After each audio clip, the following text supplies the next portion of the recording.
Oi, hoje é a segunda parte das compras que eu fiz na Bienal do Livro de São Paulo, edição 2018. São mais 8 livros para mostrar para vocês.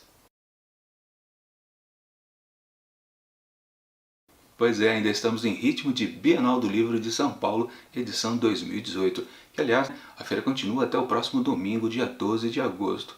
Então, quem estiver aqui por São Paulo, vale a pena a visita até o pavilhão do ANB para conferir as promoções nas livrarias que estão lá com preços baratinhos, ou então também ver como é que estão os estandes das grandes editoras. Se você tiver cacife, também vale a pena. Enfim, vamos começar logo o que eu tenho para mostrar hoje. E eu começo com as editoras que sempre chamam a atenção por terem um catálogo, digamos, diferenciados, onde eu não conheço os escritores ou não conheço as histórias. É o caso aqui desse primeiro título da Alfaguara, A Folha Dobrada, de William Maxwell. Eu nunca tinha ouvido falar desse autor e muito menos desse livro que ele publicou. Mas é aquela coisa, né? Por causa da editora, me chamou a atenção quando eu estava lá olhando as lombadas da estante. E eu me perguntei, por que não? Não conheço, então é o tipo caso de você entrar numa história totalmente sem saber nada. Bom, claro que eu dei uma olhada aqui na sinopse e tá cá escrito, né?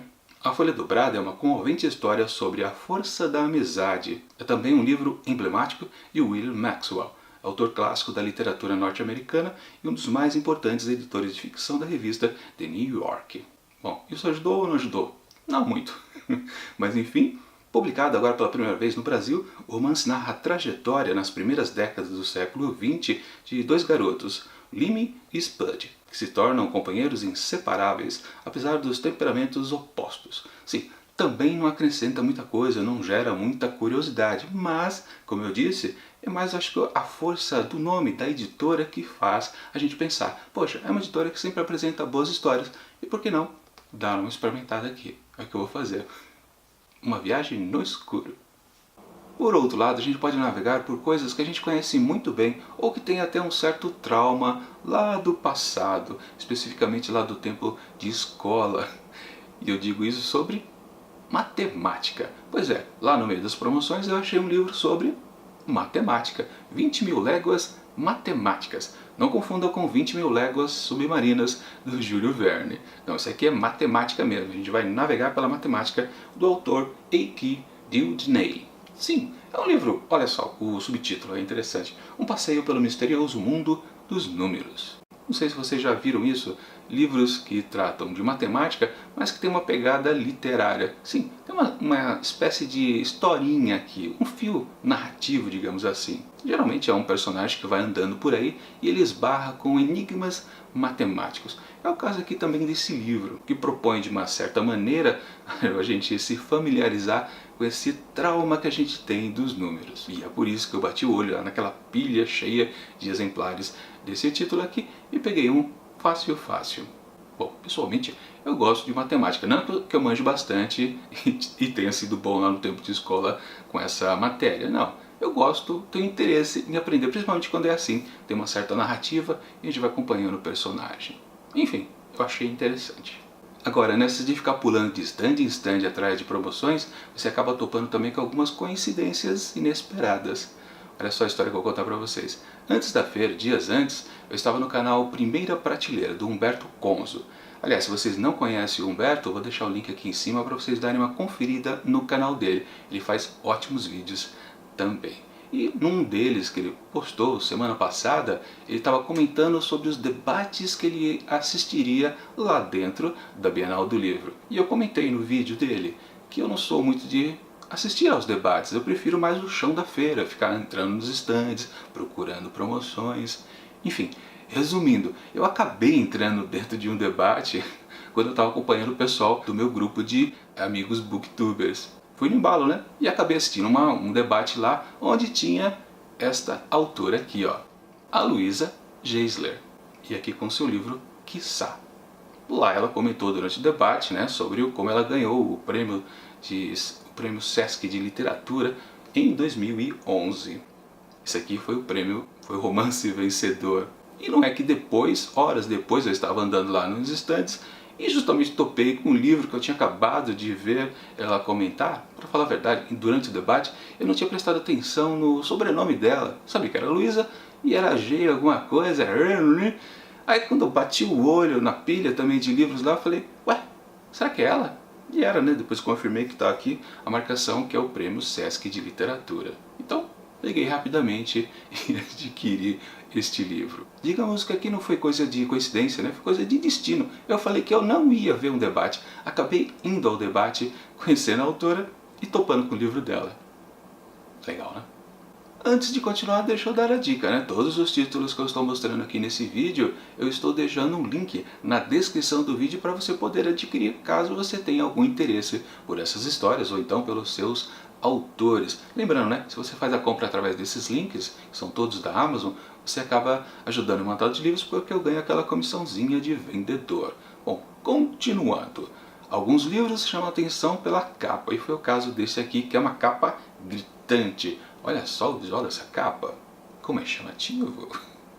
Aliás, eu vendo aqui pela imagem da telinha da câmera, talvez não esteja o mesmo tom, mas isso aqui é aquele laranja, tipo marcador de texto. Eu acho que está confundindo com a minha camiseta, que é parecido, a câmera está destoando ali. Enfim, o que me chamou a atenção foi essa cor gritante e também essa ilustração de macaco que tem aqui na capa. Ah, eu não falei o nome do livro, né? Macacos Malvados, de Matt Huff. Dá uma olhada na ilustração. Sim, é muito chamativa, inclusive depois quando eu cheguei em casa eu dei uma olhada no original, fui atrás de como era editado lá nos Estados Unidos, e a capa lá sim é amarela e lá tem uma ilustração diferente do macaco. Essa capa nacional está bem melhor, mas enfim, sim, me chamou a atenção o visual e aí fui atrás da história e descobri que ela poderia ser interessante para mim. Diz aqui atrás, ó. Numa sala inteiramente branca, Jane Charlotte, presa por assassinato, ganha um esperado chá de cadeira na ala psiquiátrica da cadeia municipal de Las Vegas. Ela aguarda pela entrevista de um psiquiatra prontamente indicado para o caso. Bom, até aí nada chama atenção, né? Mas eu continuei dando uma olhada nas orelhas do livro e achei algumas coisas interessantes. Por exemplo, um quebra-cabeça em que manipulação, realidade virtual, história em quadrinhos e criminalidade se conjugam para nos fazer sentir que está tudo por um triz, em que as fronteiras entre realidade e loucura se borram a cada instante. Aí eu parei porque eu já estava fisgado. E também, isso aqui é uma história de ficção científica, não é apenas um thriller. Gostei da mistura, da maçaroca e também do visual chamativo que me fisgou, me tirou da água e depois eu curti o enredo. Bom, enredo não, né? As pistas de enredo. E falando em enredos, vale lembrar que os livros, ou mais especificamente os romances, são grandes bases para os filmes norte-americanos. É muito comum os roteiristas, em vez de criarem histórias originais, eles se valerem de livros já publicados, que fizeram sucesso ou que eles achem que aquelas histórias ali contidas possam produzir um bom filme. Então eles pegam aqueles, geralmente, calhamaços, né, e fazem uma adaptação para caber tudo numa projeção de 2 horas. Claro, estou dizendo tudo isso porque realmente eu gosto muito de cinema e, claro, também gosto dos livros que foram inspirados essas histórias que acabam indo para as telas. É o caso aqui de A Versão de Barney, do autor Mordecai Richler, ou algo parecido com isso. Confesso que eu não conhecia esse autor e muito menos essa sua obra, e também não conhecia a adaptação que foi feita, que no caso, aqui no Brasil, recebeu o nome de A Minha Versão do Amor. E olha que tinha gente conhecida, os atores participantes, né? Como por exemplo o Paul Giamatti, a Minnie Drive e também o Dustin Hoffman. E realmente, quando esses 3 atores aparecem em algum filme, me chama a atenção e eu dou uma olhada, mas eu não me lembro mesmo desse título. Enfim, é o que me chamou a atenção. Adaptação cinematográfica e depois, claro, eu apelei para a sinopse do livro. Diz aqui, a versão de Barney é o 10º derradeiro e irresistível romance do escritor canadense Mordecai Richler, aclamado pelo seu humor crítico, sem concessões, comumente equiparado à mordacidade sagaz de Philip Roth e Woody Allen. Sim, também interessante, mas me dê uma olhada na outra orelha. O velho Barney Panofsky, judeu canadense, satirista impagável, está perdendo a memória em sua Montreal dividida entre separatistas francófonos e residentes de expressão inglesa. Barney tropeça ao tentar recordar os nomes dos 7 anões e dos irmãos de Groucho Marx. E sim, né? Essa história aqui tem um quê de metalinguagem e aqui o escritor está sofrendo de Alzheimer. Parece ser uma história interessante e com certeza depois de ler esse livro aqui eu vou atrás da adaptação cinematográfica. Até agora, todos os livros que eu mostrei aqui nesse vídeo e também no vídeo anterior são daqueles estandes de promoção, né? Que tem aquela faixa gigantesca, né? Qualquer livro aqui desse estande por R$10. Mas eu estava também a fim de comprar livros das grandes editoras. Só que, como esse ano eu estou sem verba, sem cacife, eu tive que evitar todos os estandes dessas empresas. Mas eu falei, né? Já no finalzinho da feira, depois que eu já estava com a minha mochila cheia de livros, pensei, por que não pelo menos de uma eu comprar algumas coisinhas? E eu acabei optando pela editora SESI de São Paulo, que sempre tem títulos que eu considero bastante interessantes. E foi de lá que eu fui pegar um pouquinho de livros fresquinhos. E já quase achando que eu ia perder tudo que eu economizei nas outras compras, perder tudo ali só no instante. Só que quando eu cheguei lá no caixa com 3 livros que eu acabei escolhendo, a mocinha lá falou pra mim: não, aqui tem 30% de descontos e você ainda vai ganhar uma eco bag, marcadores de páginas, lápis. Eu falei: ah, bom, tudo bem. E ainda parcelado no cartão, ah, que beleza. Vamos lá, levar esses 3 títulos mesmo. Eu ia só levar 2, né? Tava vendo o preço do terceiro, acabei levando os 3. Enfim, o primeiro que eu peguei aqui foi do livro do Carrascosa. No caso, O Volume do Silêncio. Um autor muito badalado, né? Autor nacional, o João Anzanello Carrascosa, com esse livro aqui de contos. Para quem não sabe, esse volume aqui já tinha sido publicado pela Kozak Knife, que aliás, dele, do autor, eu já tinha comprado o romance dos 7 aos 40, se não me engano acho que é esse o título, né? E como vocês sabem, a Kozak Knife fechou, mas isso eu não sabia. Eles doaram uma parte do acervo para justamente essa editora SESI São Paulo. Acabei descobrindo esse ano lá dentro do estande, quando eu estava folheando o livro e dei uma olhada no expediente, estava lá a marcação doado pela Kozak Knife. Por exemplo, este título aqui. Entre outros que eu já conhecia, tem alguns e outros eles vão acabar editando. Isso é bastante interessante porque eles estão mantendo, inclusive, o projeto gráfico bem parecido com aquela qualidade que a Kozak dava pra gente. Enfim, um livro de contos do Carrascosa. E também peguei outras coisas interessantes também, ainda na linha de contos, porque, claro, Imantados de Livros gosta de valorizar os contos. E aí peguei algo mais genérico. Se ali era contos apenas de um autor, peguei outro título com vários autores. Que é o caso aqui dessa coletânea, Casinha de Boneca Mal Assombrada. E outras histórias inexplicáveis. Sim, é um livro com histórias fantásticas, talvez macabras, sinistras. Essa é a ideia. Pelo menos com essa capinha aqui, uma boneca não muito simpática. Acho que denota isso, né?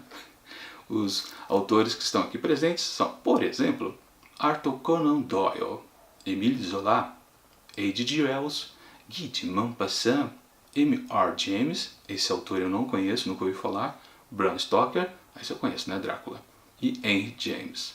São 2, 4, 5, 7 autores diferentes aqui. Aliás, esse é um bom título para participar do mês do terror no próximo outubro.